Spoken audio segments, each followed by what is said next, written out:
အားလုံးပဲမင်္ဂလာပါရှင်မန္တလေးခေတ်သစ်သတင်းဌာန၏ထိပ်တန်းသတင်းများကိုတင်ဆက်ပေးသွားမှာဖြစ်ပါတယ်အခုပထမဆုံးတင်ဆက်ပေးမယ့်သတင်းကတော့စစ်တပ်၏ပုံမှန်905ကကြီးလူငင်းချမ်းသာခွင့်တွင်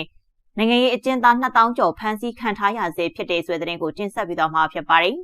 အကြံဖတ်စစ်တပ်၏ပုံမှန်905ကကြီးလူငင်းချမ်းသာခွင့်တွင်နိုင်ငံရေးအကျဉ်းသားအနေငယ်သားလွတ်မြောက်လာပြီးနိုင်ငံတော်ဝန်ရှိအကျဉ်းထောင်များတွင်နိုင်ငံရေးအကျဉ်းသား2000ကျော်ဖမ်းဆီးခံထားရဆဲဖြစ်ကြောင်းမြန်မာနိုင်ငံလုံးဆိုင်ရာနိုင်ငံရေးအကျဉ်းသားများကွန်ရက် PPNM မှာဗဟိုဦးဆောင်ကော်မတီဝင်ကိုတိုက်ထွန်းဦးကသတင်းဌာနကိုပြောပါတယ်။နိုဝင်ဘာလ26ရက်နေ့အကြံဖတ်စစ်တပ်ကနိုင်ငံတော်အကြီးအကျယ်ဖျက်ဆီးမှုပုံမှန်905ကကြီးဖြင့်ပြည်ထံချခံရသောနိုင်ငံရေးအကျဉ်းသား924ဦးကိုလွတ်ငြိမ်းခွင့်ပုံမှန်905ကကြီးနဲ့အမှုတွေအခြားမှုများရှိနေသောအကျဉ်းသား2362ဦးကပြည်ထံလျှော့ပေါ့ခွင့်ပေးကအမှုရင်ဆိုင်ဆဲနှင့်ထွက်ပြေးတိမ်းရှောင်သူ9580ဦးကိုအမှုပိတ်သိမ်းပေးခဲ့ကြောင်းသိရပါတယ်။နိုင်ငံရေးအကျဉ်းသားတွေပြန်လွတ်တယ်ဆိုတာထက်ဒဇာကန်အချို့ကိုနိုင်ငံရေးခုတုံးလုပ်ဖို့ပြန်လွတ်တယ်ဆိုတဲ့အခြေအနေလိုပဲမြင်ပါတယ်အကျဉ်းထောင်တွေကသမ္မတကြီးဦးဝင်းမြင့်နဲ့ဒေါ်အောင်ဆန်းစုကြည်အပါအဝင်နိုင်ငံရေးအကျဉ်းသား2000ကျော်ဒဇာကန်အဖြစ်ဆက်လက်ဖမ်းဆီးခံထားရစေမို့အားလုံးအမြန်ဆုံးပြန်လွတ်ပေးဖို့ပြောချင်ပါတယ်ဟု PPNM မှဗဟိုဦးဆောင်ကော်မတီဝင်ကိုတိုက်ထွန်းဦးကသတင်းဌာနကိုပြောကြားပါတယ်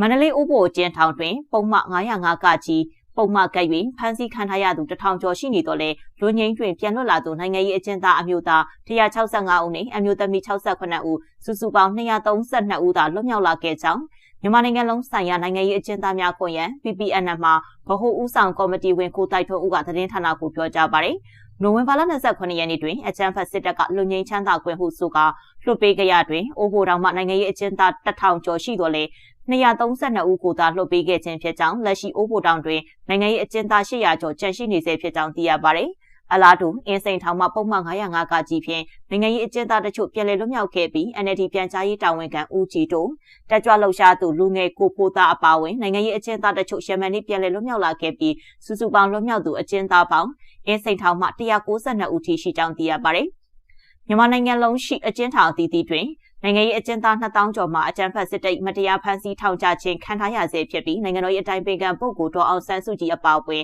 သမ္မတကြီးဦးဝင်းမြင့်တို့မှလည်းမတရားဖမ်းဆီးခံထားရဆဲဖြစ်ကြောင်းမြန်မာနိုင်ငံလုံးဆိုင်ရာနိုင်ငံရေးအကျဉ်းသားများကွန်ရက် PPNM မှဗဟိုဦးဆောင်ကော်မတီကသတင်းထုတ်ပြန်ထားပါတယ်။ဂျမိုက်သတင်းတင်ဆက်မှုကိုဒီမှာပဲရန်နာခွင့်ပြုပါရှင်။အားလုံးပဲရွှင်လန်းချမ်းမြေ့ကြပါစေရှင်။